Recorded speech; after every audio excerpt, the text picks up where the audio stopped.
What in the world is going on? Who is running Ukraine? It cannot be the government that they're presenting us. It can't be this guy. Дайте мне 10 минут спокойно.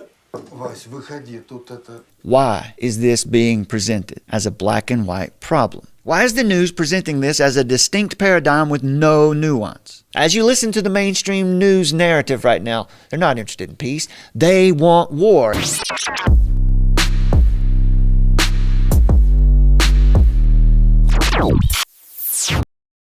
The new narrative is war.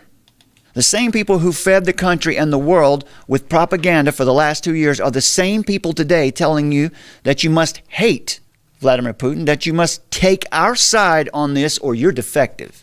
There's no reasonable discourse on this issue at the government level. It has become a world of black and white thinking, where nuance is not tolerated. Therefore, truth is not tolerated because, as we have been taught from critical theory, narrative is the only truth. Whatever pushes the ball down the field, whatever advances the current agenda, problem, reaction, predetermined solution. The government media propaganda axis has its own agenda, which shifts according to new priorities. It's all a public relations calculation. And now the propagandists have a new idol. War. Russia. That sweeps all other issues off the table. Anybody remember Dr. Fauci? Doctor who? That is how fast the narrative moves today and how short the attention span of the people has become. Shift the focus away from the pandemic and let's focus on war and how we're protecting democracy around the world. Right after we just demolished democracy and liberty for 2 years. Which is the bigger criminal today, Bill Gates or Vladimir Putin? Which bank freeze is more important? Is freezing the accounts of Vladimir Putin more important or freezing the accounts of the Canadian truckers who were protesting? America will save the world. That's the message that they're selling. Are you buying it? Most people today are ready for a new narrative and will happily jump on this bandwagon to leave the stale COVID narrative behind. Playing on fear and traditional ideals of wartime unity, Joe Biden has been pitching Vladimir Putin as the enemy of the whole world. Folks, this is Saddam Hussein all over again.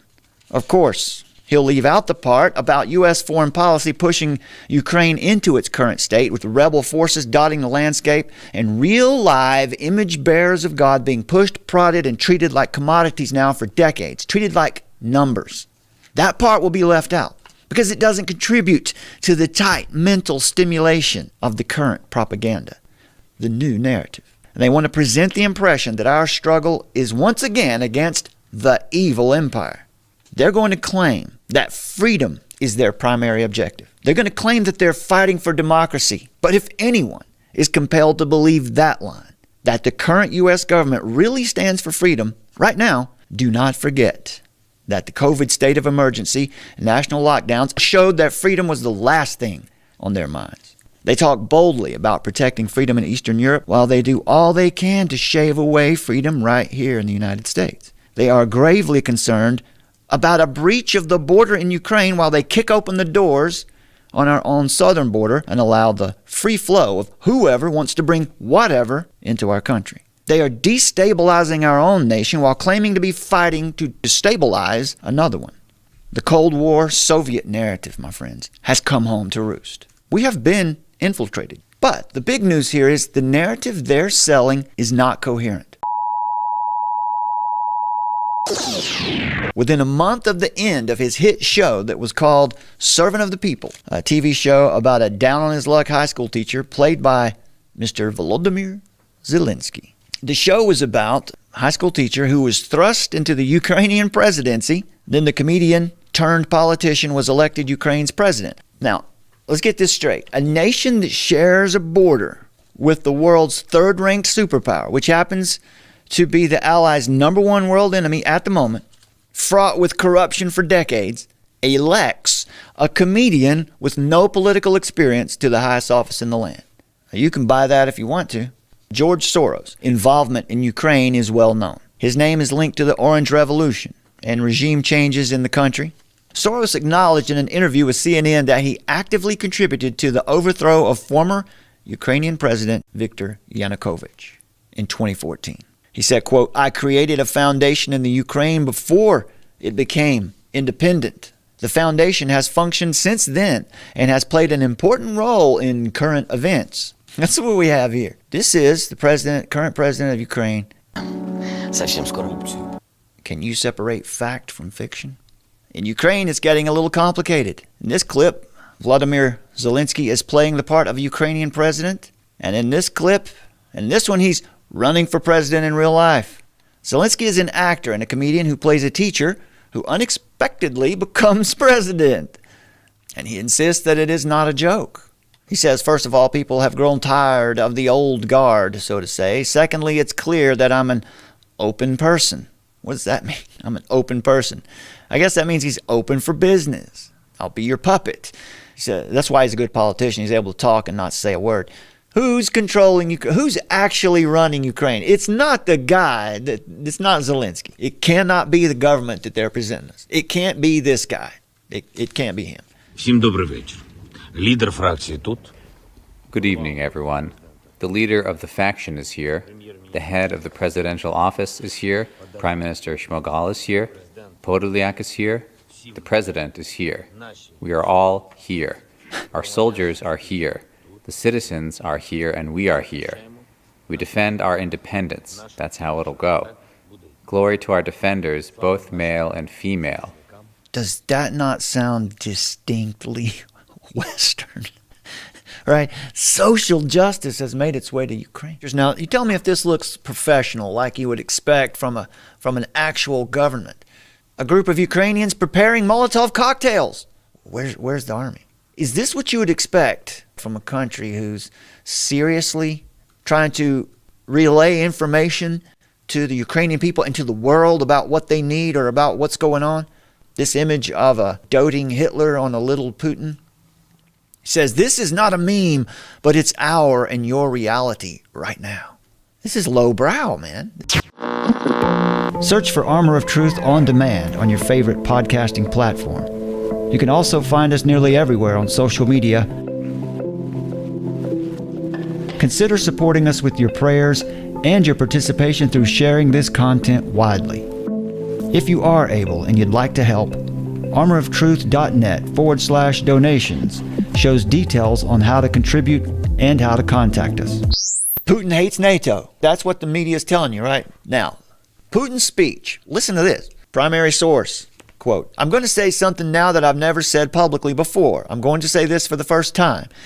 In 2000, when outgoing U.S. President Bill Clinton visited Moscow, I asked him, what would America think about admitting Russia into NATO? Has any news outlet anywhere told you that Putin was interested in being a member nation in NATO?" Anyway, he continues here, quote, "I won't divulge all the details of that conversation, but the response to my question looked outwardly, shall we say, very guarded, and how the Americans actually reacted to that possibility can be seen in their practical steps toward our country." In other words, he says, of course, they don't want this. Maintain a foil, an opponent. That's foreign policy. To create enemies, to maintain certain enemies. Not peace. Peace is not profitable to a war hawk. And we're surrounded by war hawks. It is the source of traditional American policy toward Russia, hence the attitude toward all our security proposals. They don't want him to be in NATO because then they don't have the world's third superpower as an enemy in the region, and that's convenient to have. Today, quote, "Today it is enough to look at the map to see how the Western countries have kept their promise not to expand NATO to the east. They have simply deceived us." He says this has a very negative impact on the whole system of international relations, leading to the loss of mutual trust. So I ask you, as you listen to the mainstream news narrative right now, do you really think that anyone is interested in peace? They're not interested in peace. Quote, "NATO documents officially declare our country directly as the main threat to Euro-Atlantic security, and Ukraine will serve as the springboard for such a blow." Now listen to this point. Putin says this, "At the same time, Russia has always been and still is in favor of solving the most complex problems by political and diplomatic means at the negotiating table."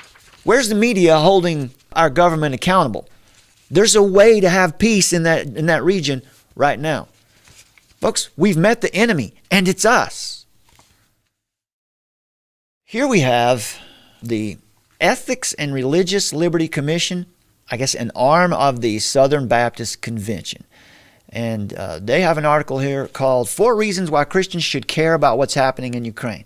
There's a problem here. What we're going to call Christian elites. There is a specific view that Christian elites are taking, and these are the same Christian elites that have allowed churches to be overrun with social justice, filtering the gospel through the lens of the oppressed. So the ERLC has been one of those groups that has lost its way, as it seems the Southern Baptist Convention has as well. So this article, 4 Reasons Why Christians should care about what's happening in Ukraine, there's just a lot of obvious stuff in this article. It's a little fluffy. But here at the bottom, there's a call to prayer. It says, ultimately, Christians should care about this because millions of image bearers live in Ukraine. What about Russia? What about Slovakia? What about Poland and Belarus? What about the rest of the people in the region? You're getting a very political spin. It says, we listed a few ways you can pray specifically below. And they say, pray that Christians and missionaries in Ukraine would hope in the Lord and that many would come to saving faith in Christ through their witness. Certainly. Pray for the safety of citizens in Ukraine as war begins, that their lives would be honored and protected. Pray that those fleeing the country of Ukraine and those who will be unable to return home will find a Christ-like welcome and a home in a new nation. Certainly. Pray for President Biden and global leaders as they navigate geopolitical tensions. Certainly we're to pray for our leaders of our nation, the leaders of the world. Pray that Vladimir Putin, not pray for, but pray that Vladimir Putin's heart would be changed and that he would withdraw from Ukraine and not pursue additional aggression. What about God's sovereignty? Where is the respect for the Russian people? Nothing they're saying here is wrong. This is politically motivated. They're flying their flag for the current administration. A Christian's heart should be for all the people involved. Jesus is no respecter of persons. We shouldn't be either. We should pray equally for all of these involved. Joe Biden and Vladimir Putin.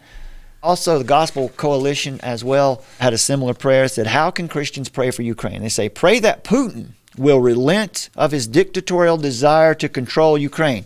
What if Vladimir Putin actually has a case? What if he thinks he's going in there to save lives? Is that at all possible?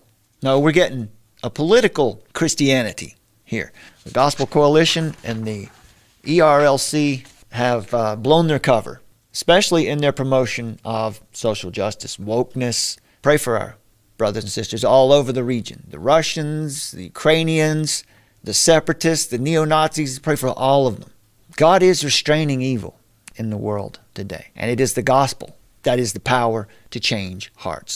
John 16:33. It's going to be tough in this world, but be of good cheer. Take heart. Jesus Christ has overcome the world.